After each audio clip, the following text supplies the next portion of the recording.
వందే మాత్రం. నేను మీ జర్నలిస్ట్ నవత.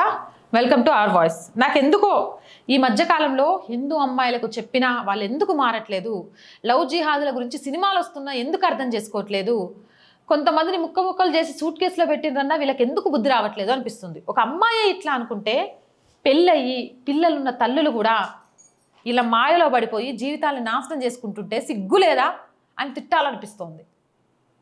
పబ్జీ వల్ల జీవితాలను నాశనం చేసుకుంటున్న పోరగాళ్ళని చూస్తున్నాం కదా. కానీ పబ్జీ వల్ల భర్తను బిడ్డను వదిలిపెట్టి ఒక ముస్లిం ఓడితో లేచిపోయిన అమ్మాయి గురించి ఎప్పుడైనా విన్నారా? వెళ్ళిపోయిన తర్వాత లవ్ జిహాద్ బారిన పడి బొక్కలు ఎరగొట్టుకొని హాస్పిటల్లో చేరడం గురించి విన్నారా? వినలేదా?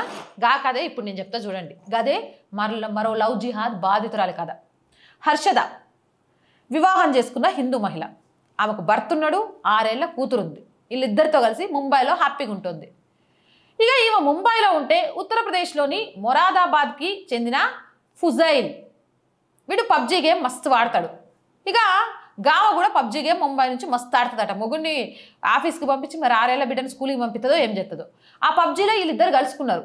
కలుసుకోవడం ఏమైపోయింది, పబ్జీ ఫుజైల్ గాడి ప్రేమలో పడ్డానికి కారణమైంది. అంతే, భర్తను కూతుర్ని వదిలిపెట్టి ఉత్తరప్రదేశ్ మొరీదాబాద్కి ఎగేసుకొని వాడి కోసం వచ్చేసింది. హర్షద ఒక మసీదులో ఇస్లాంలోకి మతం మారి జీనత్ ఫాతిమాగా మారి ఫుజైల్ భార్య అయింది. ఇక రాగానే అయ్యా వచ్చినావు కానీ నిన్ను పెళ్లి చేసుకోవడం కష్టం.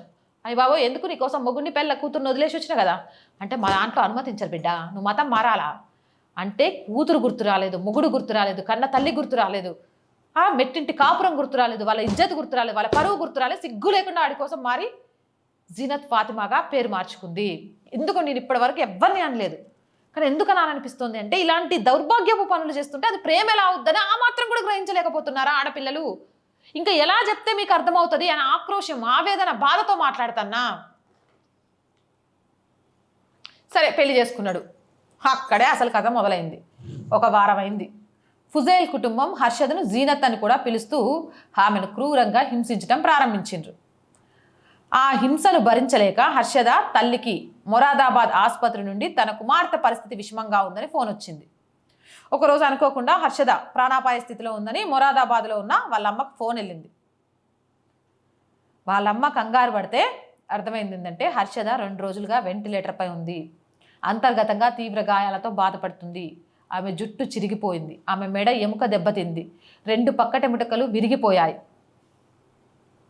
పోలీసులు అనేక సెక్షన్ల కింద కేసు నమోదు చేసి ఫుజైల్ కుటుంబ సభ్యులందరినీ అరెస్ట్ చేసిండ్రు. అరెస్ట్ చేస్తే ఏమైంది, చట్టాల్లోని లొసుగులను ఉపయోగించుకొని వాళ్ళు బయటకు వచ్చేస్తారు.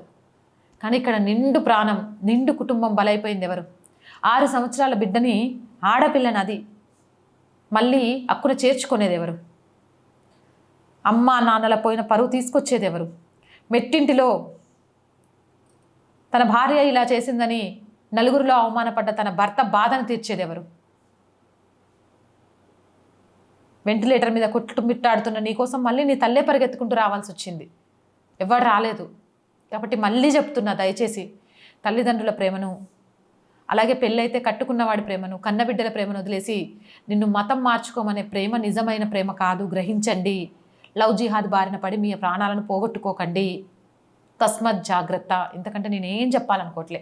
మీ అభిప్రాయం ఏదైనా ఉంటే కామెంట్ సెక్షన్లో పెట్టండి. అండ్ వీడియో చూస్తున్న ప్రతి ఒక్కరికి యాజ్ యూజువల్గా రోజు చెప్పేదేనండి, our group of channels, our voice, our political, our సంస్కృతి మన channels. So please subscribe our channels. ప్రతి కంటెంట్ని లైక్ చేయండి, షేర్ చేయండి, మీ అభిప్రాయాన్ని కామెంట్ సెక్షన్లో తెలియజేయండి. అండ్ ఆర్థికంగా మీకు తోచిన సహాయం చేస్తూ ఈ ఛానల్ని నిలబెట్టడం కోసం పోరాడుతున్న ఒక అమ్మాయి కలకు సహకారాన్ని అందించండి. ఆర్థికంగా సపోర్ట్ చేయాలంటే సబ్స్క్రిప్షన్ పక్కనే జాయిన్ అనే బటన్ ఉంది. 1 to 5 లెవెల్స్ ఉన్నాయి, ఏదో ఒక లెవెల్లో సపోర్ట్ చేయండి. లేదా స్క్రీన్ మీద గూగుల్ పే, ఫోన్పేతో పాటు అకౌంట్ డీటెయిల్స్ ఉన్నాయి, మీకు తోచిన సహాయాన్ని అందించండి.